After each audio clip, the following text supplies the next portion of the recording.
welcome everyone for another episode of the Taking Up Space of Michele Mayer podcast. Super excited about coming forth today. Just got a real quick one for y'all today. And I want to give you a hypothetical today that you can rest with, that you can kind of chew on and think about for a while. This is not based on any specific thing. This is a real hypothetically based conversation.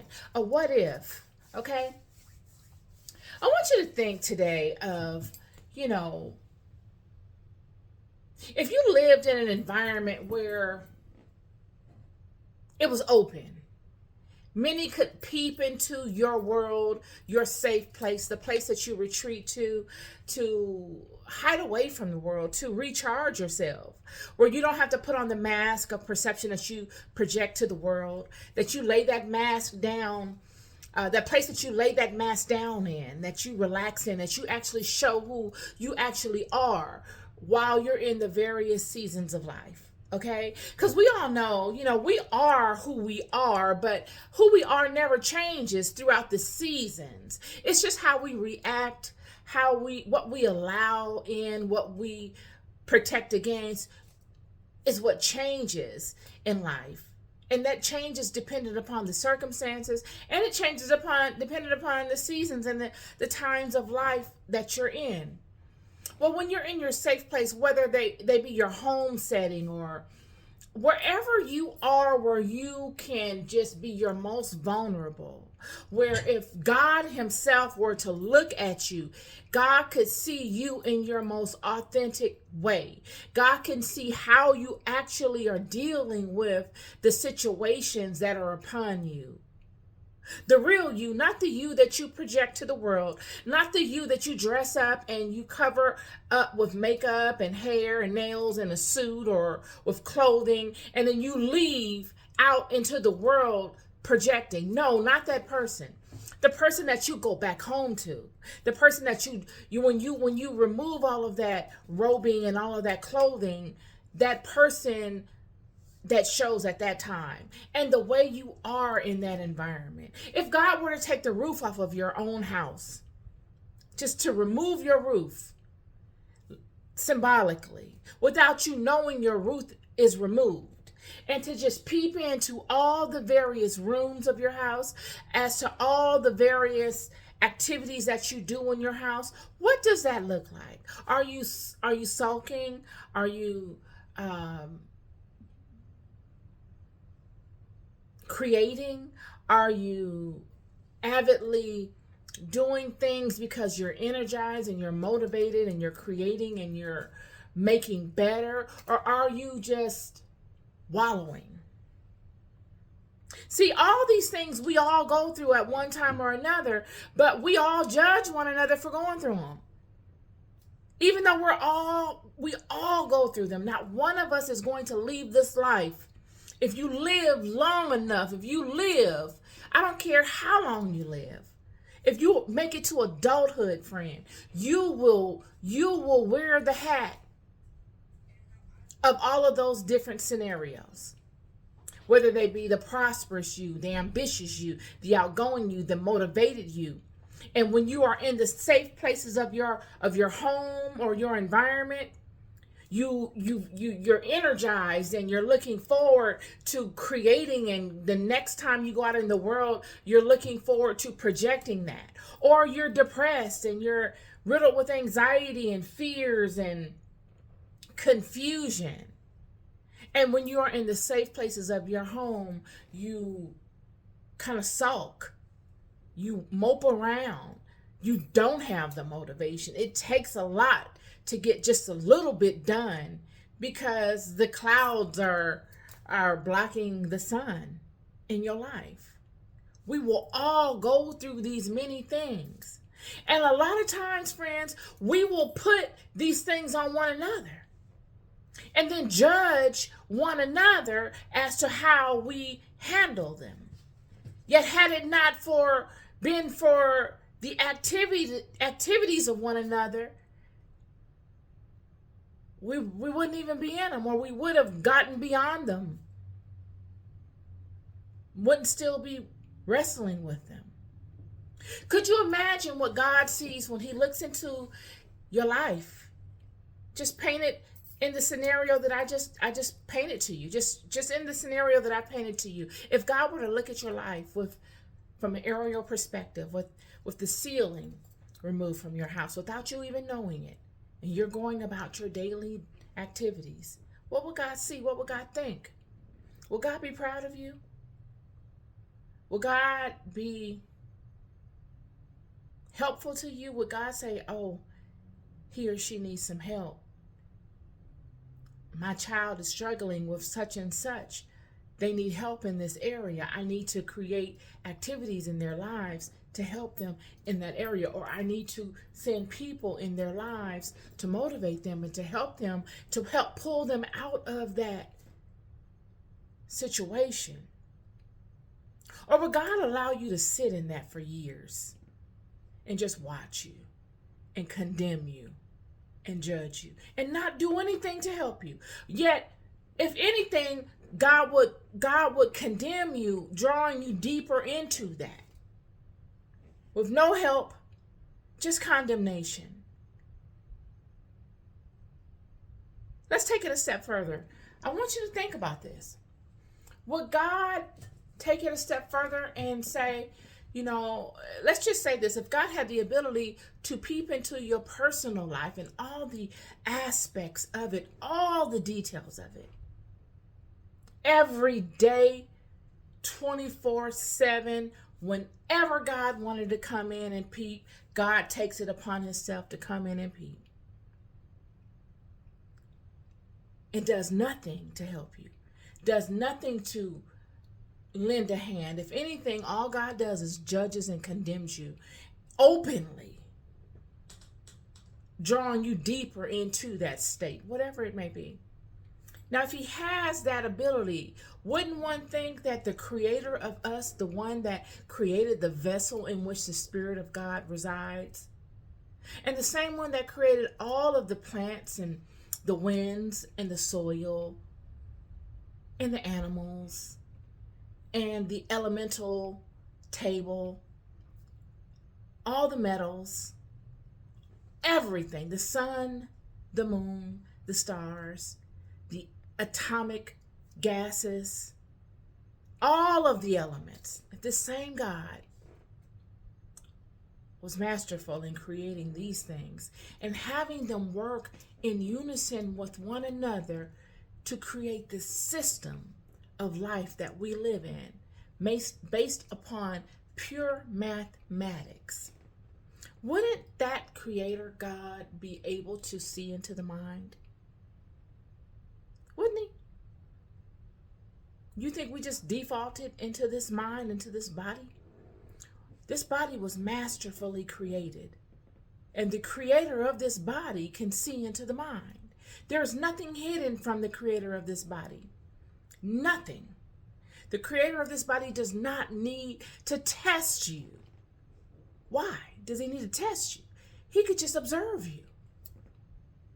He could get the most finite intention, the foundation, the fundamental, the beginning, the alpha, the seed in which your intention sprang from. This creator could get that from you without having to test you. If this creator is the one that created the science of everything, why wouldn't he? Why couldn't he reverse engineer you and uncover everything about you? What if people, us, regular people, could do the same thing? Wouldn't it be a hot mess? Friend, look at what we've done with the systems that we've created to manage God's creations in general. We've created divisive systems, tiers, high, low, mid, better, worse, evil, good. We've created all of these systems to be able to interpret them, to be able to distinguish between them. And I'm I'm sure the intention was well, but look at what the results have been. Look at the results. You're categorized. If you don't aspire to this thing, then you're that thing. And if you don't do it this way, then you're doing it that way. And they all negate and they all cross each other out. So what if the same people were to be able to get the science of the mind and to just be able to read the mind of one another? Thank God they haven't been able to do it, but I'm giving you a hypothetical today. What if they were able to do that? How much more division would come of that? Look at what type of division we create with the stuff we know about of each other. We get to a certain level, whether of success or of achievement or of knowledge, and we act like we've never been any other way. We are betrayers of our past at times. And many of us, if not all of us, do it, whether knowingly or unknowingly, whether intentionally or not.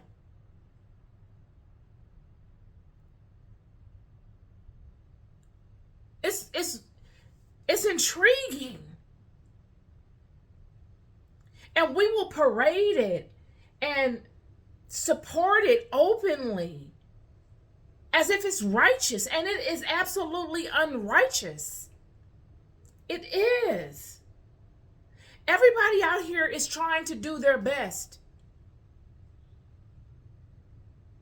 If all of us had the ability as God does and was able to peel back the roofs of each of our safe places and to be able to peep in without one even knowing, and to be able to see us in our safest aspect where we feel safe enough to be ourselves, what would we see? What would they see? What would be uncovered? Even the one condemning would be held in the balance, would be condemnable based upon whatever season you come upon that person. If I came upon you in the season of your reckoning, if I came upon you in the season of your struggle, of low confidence, of confusion, of fear, what would I find? And I know every last one of y'all can think back to a time in your life that you would not have wanted someone to have seen you naked in. But what if the world was able to see you naked in those seasons? What would they have said of you? No matter how righteous of a heart you have, your righteous heart does not really show in those seasons. Especially if I watch you long enough. Your righteous heart will show in your actions, absolutely. But in your day-to-day progression through all the mud and the slush and all the stuff of your seasons, you just getting through, friend. You're getting through the best way you can. And a lot of times, things that we go through in our seasons take such a toll on us that it affects our environment, it affects how we see ourselves, and it affects how we behave amongst other people. That may not be in our nature. You just caught me in a season. If you've ever seen a movie, if you've ever seen any kind of cinematic movie or read a book of a person that has gone through an extreme chaotic period. If you've ever known someone, if you yourself have gone through such a thing, would you say that you were behaving as yourself? There's no excuses here. I'm bringing to light some things, and I'm not speaking to myself. I'm just bringing to light something that I have been thinking about, and it came upon me today, and I wrote all this stuff on this board about it. I'm trying to portray a hypothetical to you based on stuff that we all go through, but yet that we act like we've never been through. We will judge each other about things that we have done ourselves, probably worse. If I if I was able to pull the roof off of each of your homes and pry into your personal life, your safe place, what would I see? Daily, for years, I'm going to say for 2 or 3 years, what would I see? 24/7, whenever I felt like it. Whenever I saw some activity, a lot of activity is going on, boom, I'm gonna peep in. What would I see?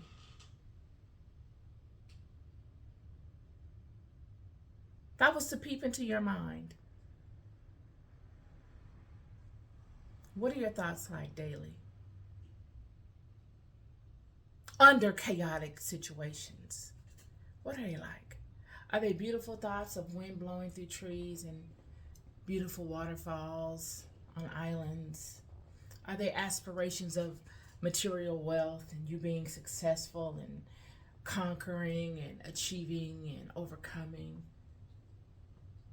Or are they of worst case scenarios that you might need to manufacture in a way because you need to get your mind wrapped around them so that you can prepare yourself and prepare your families? Are they of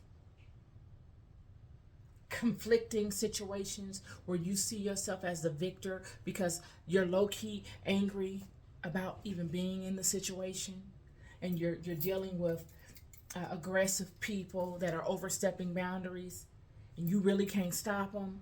So you sit up and visualize things. Are they of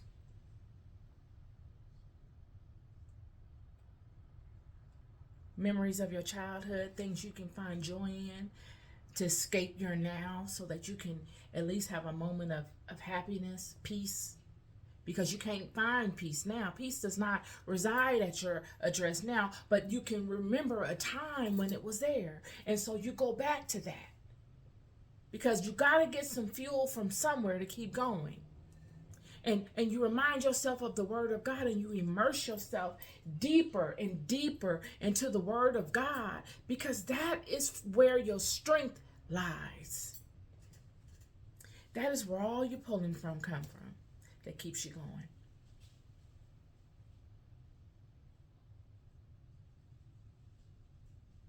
These be the things you got to ask yourself.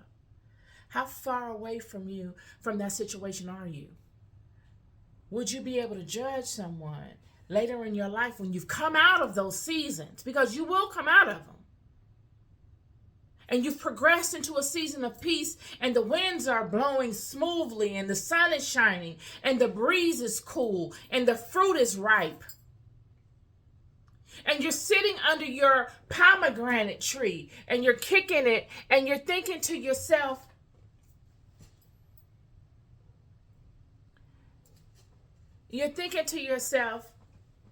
I'm great.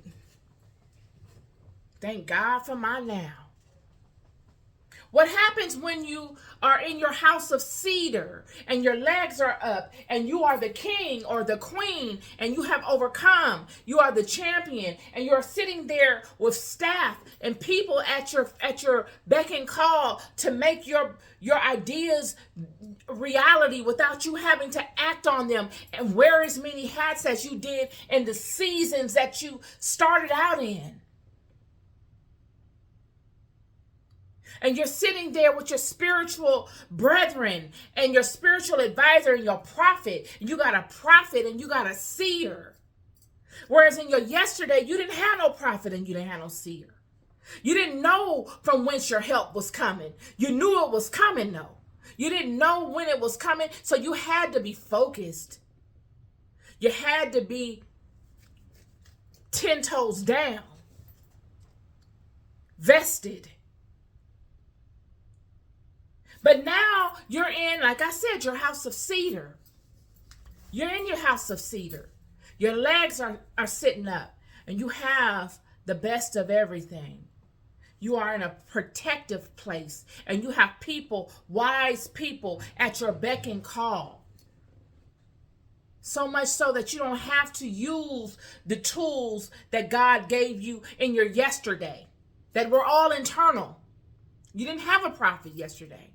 You didn't have a seer yesterday. You was the seer yesterday. Your eyes saw beyond what your physical eyes could see. Your ears saw beyond what your physical ears could hear because you were in alignment. And you reaped all the blessings of God because you were in alignment. But now you're still in alignment and you've overcome and you have these seers and you have the luxury. And years have passed and you've had the luxury of having these things consistently in your life. And just as a woman that gives birth to a child forgets the pain and the struggle of those moments, those hours of giving birth, the pleasure of the gift of what she received after she went through so much struggle will allow you to forget as time passes. And now you're sitting with all the luxuries and all the comforts. And you're like, David, you ain't gonna forget. And you say, what can I do to say thank you? What can I do to say thank you for the love that you've shown me and the dedication that you've given me to walk through this with me and to be able to lay upon me your spirit enough to know to pay attention to all of it. To not let nothing get beyond me. To pay attention even when it didn't look good. When I look like a fool for paying attention, for looking around and listening to what people say and watching what people do.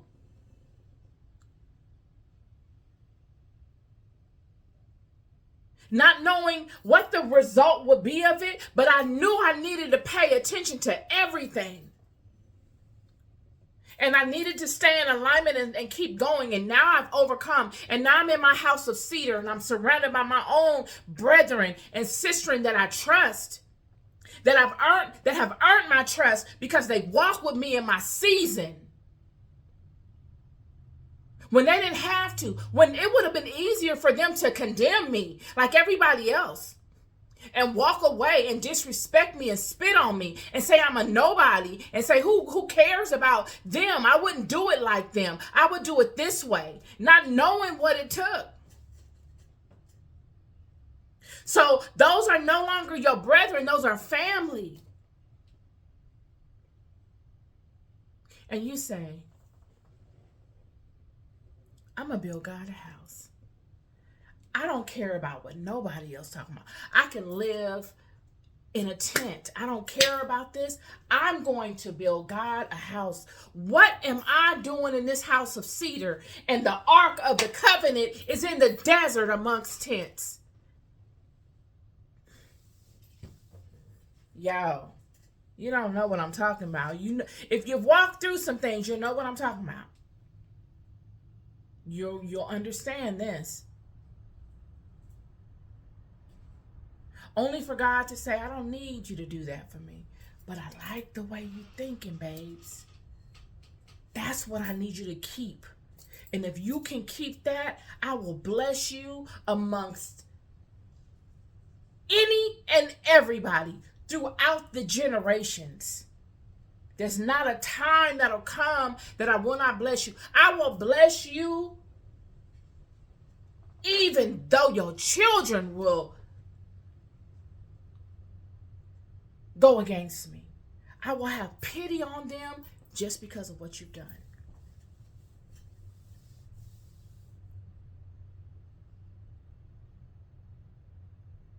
David, after this, after him first asking Nathan, his prophet, what about God's ark? Let's do something about this. And him having a conversation with God and getting double blessed.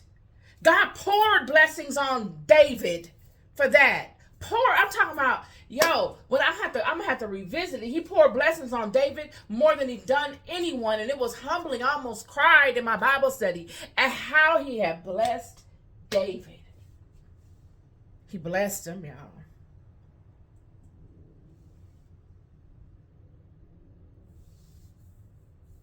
Because David consistently, even through his struggle, consistently leaned in on God. He didn't lean in on his own understanding. He didn't try to take the bull by the horn. He wasn't trying to be God. He didn't let his emotions get the best of him and he betrayed the law. He stayed in his lane. He remembered his role. And he linked in more on God. And even when he triumphed, he linked more in on God. And even afterward, he said, "What? Now that we've obtained all these riches, we've conquered, my house is stable. I built the house of God. I live in a beautiful home. What more can I ask for?" He's settling his books. He's making sure he pays all his debts. Because you don't forget. You remember who was with you. All throughout his struggle, you thinking David was just on the run and hiding. David was a man of integrity. Yes, he was on the run, but he was taking notes. He writing down names and taking notes. So that when he came up out of that, he would remember. And he said, Who could I be kind to? Who else have I not blessed that has been a blessing to me, that has been good to me? Who? And he thought of Jonathan and Jonathan's son. Regardless to what situation Jonathan's son was in, David never judged him. David never came upon, was it Mephibosheth? He never came upon him and judged him and said, "Why don't you dust yourself off and do this and that? And why don't you, let me put some people up under you that'll help you?" And no, he said, "You're going to eat off of my plate. You're going to eat just like you were one of my sons."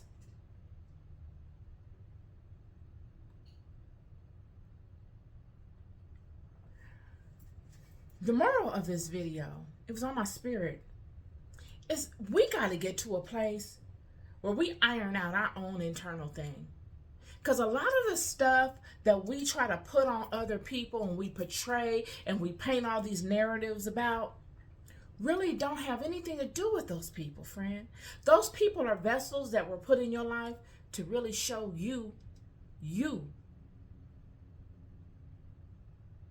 They are put right in your life to show you who you are.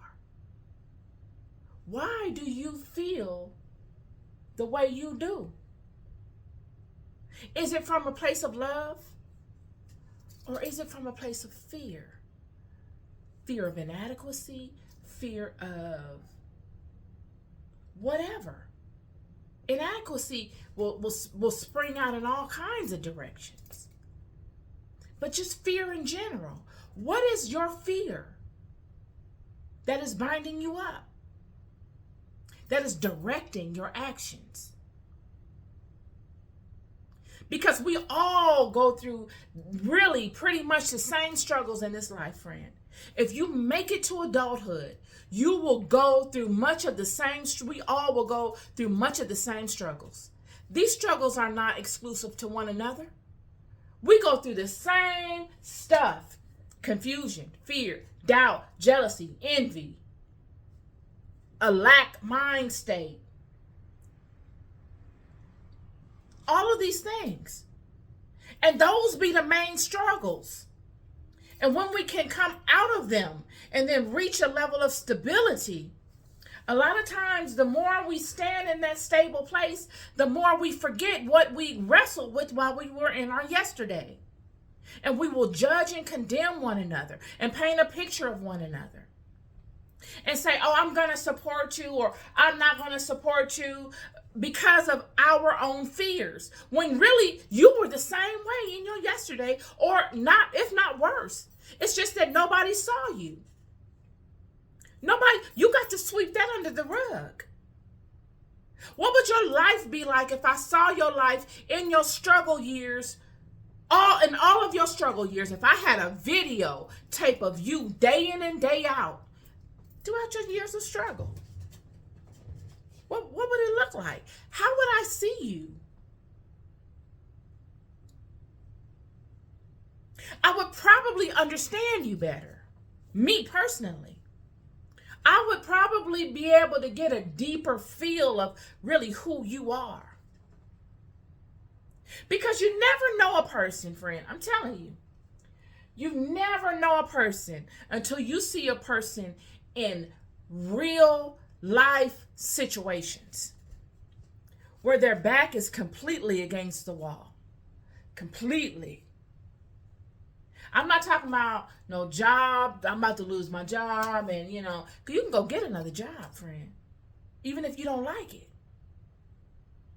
I'm not talking about no significant other. You can go get another one of them. I'm talking about the real deal stuff of life. The stuff that absolutely matters. When things come upon you like that, who are you? What do you pull from? How do you handle that situation? Those are the things. Especially when they've been drawn out. You ever had a situation be drawn out? Where, you can deal with stuff. This is what I say about life. I can deal with life stuff. Because life stuff usually has a limit to it. It has a flow to it. But when you deal with life stuff coupled with people getting involved, it can get drawn out so long that it's not even natural anymore. You're no longer getting a natural response. You're getting a manufactured response because you're manufacturing the scenario. God doesn't draw stuff out like people does. Whenever you let people get involved in things of life, you always get a manufactured kind of thing. God's movement, you don't get a manufactured response. You get an authentic response. And this is the thing. A lot of times people will judge you off of their manufactured situations. Looking for an authentic response to a manufactured situation. It just doesn't work that way. You can't expect that. Yeah, you're supposed to be, lights, camera, action to their stuff. We're loved more than we'll ever know, y'all. I'll never stop saying this. I come on with these testimonies to you guys because I've lived them. I know what I'm talking about. And I don't do it for any likes or followers. I do it because it's my job to do it. I love you so deeply. Be good to yourselves and be good to each other. Peace and love.